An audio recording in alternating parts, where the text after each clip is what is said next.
Reprise du travail, mais tout de même reprise du travail dans les administrations gabonaises. Au lendemain des fêtes du Nouvel An, certains Gabonais ont eu du mal donc à se rendre sur leur lieu de travail. Et vous allez voir également dans cette édition d'information le dossier de la rédaction qui sera consacré aux conditions de vie et au logement et à la vie chère, bien entendu, conformément au discours à la nation du chef de l'État Ali Bongo Ondimba le 31 décembre de l'année qui vient de s'achever. Madame, Monsieur, bonsoir. C'est toujours un plaisir pour nous de vous retrouver devant votre petit écran pour regarder cette édition d'information concoctée donc par la rédaction de Gabon Télévision. Alors, je vous le disais, difficile reprise du travail sur l'ensemble du territoire national. Et vous allez le voir d'ailleurs au lendemain donc de la célébration du premier jour de l'an. Les Gabonais ont eu du mal à, bien entendu, retrouver les chemins des administrations et surtout des ateliers, conséquence donc d'une nouvelle adaptation de comportement qui nous épargne aujourd'hui des jours fériés trop longs qui sont également préjudiciables de l'efficacité recherchée pour le développement de notre pays. Alors ceci dit, nos reporters se sont tout de même rendus dans quelques bureaux de la capitale gabonaise. Voici donc le constat de Charline Wora Pira et Joseph Biyogué. Certains fonctionnaires de la capitale ont fait de ce 2 janvier 2012, date officielle de la reprise du travail, un autre jour férié.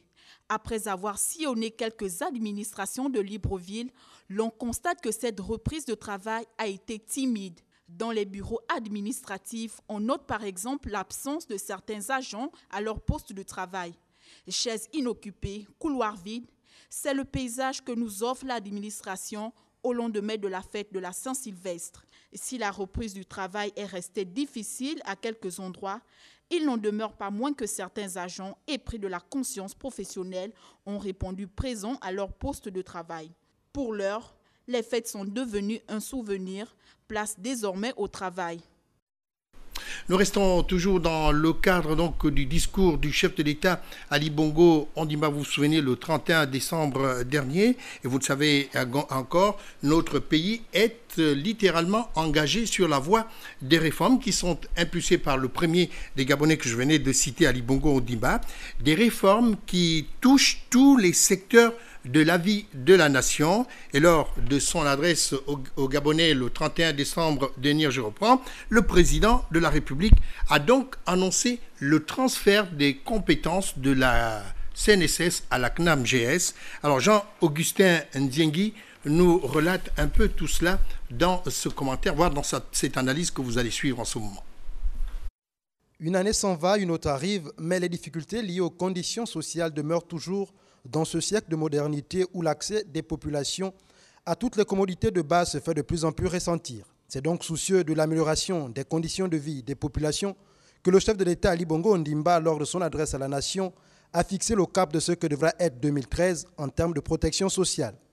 L'année 2013 devra marquer l'effectivité du transfert des compétences de la CNSS vers la CNAM-GS en ce qui concerne les prestations de santé et de maternité. Ce transfert de compétences, qui conditionne le lancement des activités du Fonds d'assurance maladie du secteur privé, viendra ainsi parachever la mise en place du système de couverture maladie universelle dans notre pays. Dans cette perspective, les opérations d'immatriculation des salariés du secteur privé doivent démarrer sur l'ensemble du territoire national dès le premier trimestre 2013. Avec le Fonds d'assurance maladie du secteur privé, après les fonds des Gabonais économiquement faibles et des agents de l'État, nous aurons ainsi complété l'édification de la CNAM-GS. Il faut dire que la mise en place de cet organisme autonome de protection sociale chargé de la gestion des retraites et des prestations familiales des agents de l'État, qui devra faire partie de cette réforme, conduira à une meilleure lisibilité et cohérence du système gabonais de protection sociale. On a entendu donc ce transfert de compétences de la CNSS à la CNAM-GS. Le président de la République, Ali Bongo Ondimba, a mis également un accent sur un épineux dossier. Il s'agit celui du dossier des logements sociaux. Alors, je vous invite donc à suivre cette analyse de Cabrel Guillain-Lemami sur des images d'archives. Difficile de se loger au Gabon. Et c'est dans son discours de fin d'année adressé à la nation que le chef de l'État s'est exprimé sur la question de logement visant à améliorer les conditions de vie de tous les Gabonais. Je partage vos besoins de mobilité, d'accès à un logement décent ou à une parcelle viabilisée. Je partage de même votre aspiration à vivre et à vous mouvoir en tout lieu, en toutes circonstances et en toute sécurité. J'ai conscience de votre besoin social qui doit être étendu à vos face à la précarité et à la vulnérabilité. J'entends votre profonde aspiration à la justice sociale, à la justice tout court. C'est dire combien de fois le chef de l'État, Ali Bongo Ondimba, se préoccupe des conditions de vie de ses concitoyens, mais à quel prix? Il est vrai que beaucoup d'efforts sont fournis par le gouvernement actuel, mais en matière de logement, les populations se posent encore des questions. En effet, plusieurs salariés ne sont pas en mesure de payer un logement allant de 60 à 80 millions alors qu'on parle de logements sociaux. Si le problème se posait au niveau des entrepreneurs censés réaliser ces travaux, pourquoi alors ne pas prendre des Gabonais prêts à intervenir dans la réalisation de ces travaux? Faire du Gabon un pays émergent à l'horizon 2025, c'est là la tâche qui est assignée aux autorités de la République et ce combat passe par l'amélioration des conditions de vie de tous les Gabonais qui n'aspirent qu'à être bien logés. Nous poursuivons toujours avec le discours du président de la République que nous décortiquons. Et cette fois, un autre problème très épineux qui concerne bien entendu toute la communauté, y compris le chef de l'État lui-même, qui concerne la vie chère. Ali Bongo Ondimba s'est encore une fois penché sur cet épineux problème qui obère entre autres la vie des Gabonais. Un second appel lancé en direction des administrations concernées pour réguler donc ce phénomène.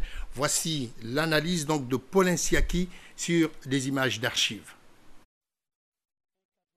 Dans son discours de fin d'année, le président Ali Bongo Ondimba est revenu sur la question de la cherté de la vie. Comme il a coutume de dire, je ne serai heureux que si les Gabonais sont heureux. C'est fort donc de cette conviction profonde à offrir à ses compatriotes la possibilité d'accès aux produits des premières nécessités que le chef de l'État a une fois encore instruit les administrations concernées pour amener sur le chemin de la légalité les opérateurs économiques véreux qui persistent à maintenir un statu quo injustifié. Je me réjouis de ce que les opérateurs du secteur de la distribution et de nombreux commerçants aient compris le sens et la portée de telles mesures et les aient appliquées. L'on se souviendra que le chef de l'État avait fait prendre au gouvernement la mesure de suspension de certains droits et taxes sur le coût élevé des denrées alimentaires, qui pesait de manière significative sur le pouvoir d'achat des ménages. Autre action à mettre à l'actif du chef de l'État, ses visites inopinées sur le terrain pour se rendre compte de l'effectivité des mesures. Tout en poursuivant l'étude de solutions plus durables et à impact économique amplifié, les mêmes mesures seront reconduites pour alléger les difficultés de ceux d'entre nous qui souffrent le plus de la vie chère. Autant de points qui démontrent à coup sûr la volonté manifeste du chef de l'État. Au regard de la situation réitérée à ses compatriotes le vœu de voir les Gabonais se mettre de façon palpable à l'activité agricole en exploitant nos différentes ressources. Le développement de notre potentiel, de nos ressources agricoles et halieutiques s'avère de plus en plus nécessaire et urgent si nous voulons obtenir une parfaite maîtrise des prix des denrées alimentaires. Notre agriculture doit être conforme à cette ambition. Cette énième montée au créneau du chef de l'État devra être un élément catalyseur qui doit interpeller tous les acteurs concernés par la question. On reste toujours dans les affaires sociales et nous avons un invité sur ce plateau. Il s'agit de M. Didier Manika, chef de service communication et relations publiques à la CNAM-GS. Bonsoir monsieur. Bonsoir, monsieur. Alors, on peut dire que c'est une bonne nouvelle pour la CNAM-GS, ce transfert de compétences qui se fait de la CNSS à la CNAM-GS. Aujourd'hui, cette prise en charge qui est totale, je dirais même, et vous me le démentirez tout à l'heure, pour les missions qui sont assignées à votre organisation. Comment vous prenez ça, vous, déjà, en début d'année comme ça? C'est une très bonne nouvelle parce que nous sommes chaque fois sollicités par les populations gabonaises, particulièrement les salariés du secteur privé, qui se sont souvent sentis lésés de ne pas profiter de ce système mis en place par les autorités gabonaises. Nous leur avons toujours dit que la prise en charge de la population gabonaise se fait de manière progressive. Nous avons commencé avec les Gabonais économiquement faibles, ensuite les salariés du secteur public. Aujourd'hui, le chef de l'État annonce ce que les Gabonais attendent depuis un certain moment, la prise en charge des salariés du secteur privé. Pour nous, nous sommes bien évidemment en prêt pour cette vaste opération qui va se dérouler courant du premier trimestre, parce que l'engagement de la CNAM-GS, c'est aussi de respecter les instructions du chef de l'État et pour que l'ensemble de la population gabonaise soit prise en charge dans le cadre, bien sûr, de l'assurance maladie universelle. Oui, la CNAM-GS a signé des conventions avec plusieurs structures sanitaires au Gabon, quasiment toutes les structures sanitaires, les structures publiques, mais également les structures privées. L'hôpital de Bongolo est l'une des structures qui fait honneur à notre pays, puisqu'elle prend en charge beaucoup de démunis. Vous savez, l'hôpital de Bongolo est situé près de Lebamba, à Lebamba, et nous avons voulu citer en exemple cette structure parce que le travail que cette structure hospitalière réalise dans notre pays est exemplaire. Alors nous sommes allés sur place, nous avons rencontré la direction de l'hôpital, nous avons rencontré les malades, nous avons rencontré les personnes qui gravitent autour, les populations, qui ont témoigné de la révolution qu'il y a dans cette localité. Pourquoi nous avons voulu faire ce reportage-là, un reportage qui dure 42 minutes, qui sera d'ailleurs diffusé sur les antennes de Gabon Télévision après ce journal. Pourquoi nous avons voulu faire ce reportage? Parce que nous avons développé un concept au niveau de la CNAM-GS qui s'appelle CNAM-GS en réalité. Au lieu de chercher des acteurs, nous avons sur le terrain des personnes qui ont déjà bénéficié de l'assurance maladie universelle, dont encore le chef de l'État faisait allusion dans son discours à la nation. Alors, ces populations bénéficient de ce système, mais parfois, certains pensent que en fait, c'est une illusion, c'est une vue de l'esprit. Donc, à travers ce reportage, qui est le prolongement déjà de 2 reportages que nous avons réalisés sur les évacuations sanitaires en Tunisie et au Maroc, nous avons voulu montrer que localement, même si nous évacuons à l'étranger, localement, nous avons des structures qui peuvent sauver des vies dans notre pays.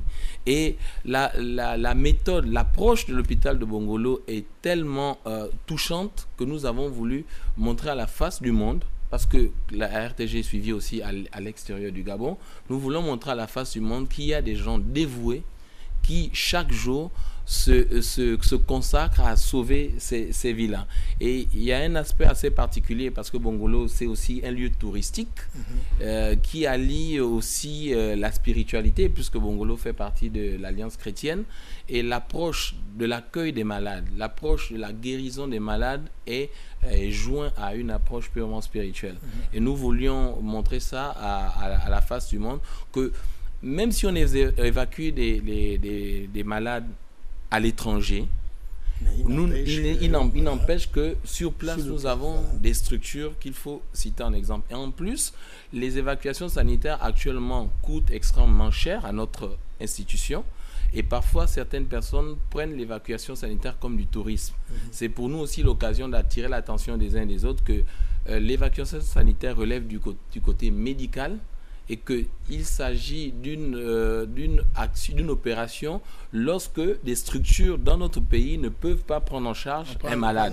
Voilà. Et alors, donc, s'il y a des structures qui peuvent prendre en charge ces malades, nous voyons par exemple à Bongolo, il y a la cataracte qui est soignée, il y a des gens qui se croyaient aveugles aujourd'hui, grâce à cet hôpital-là. Alors donc votre document sera, ce magazine sera diffusé sur nos antennes, donc les antennes de Gabon Télévision. Ce sera quand exactement? Ce sera après le journal, donc ce sera après le journal, je crois après la partie publicitaire. Nous invitons tous les téléspectateurs à rester scotchés sur Gabon Télévision. Alors les téléspectateurs vous entendent, monsieur Didier Manika. Je rappelle que vous êtes chef des services communication et relations publiques donc à la CNAM GS. Vous êtes venu donc nous parler justement de ce partenariat, de cet hôpital du Gabon, donc du sud-ouest du Gabon. Il s'agit de l'hôpital de Bongolo qui prend également en charge donc les patients gabonais avec toute l'efficacité qu'on connaît de cet hôpital. Madame, messieurs, vous avez suivi le journal sur Gabon Télévision. Merci d'avoir prêté attention à cette édition d'information.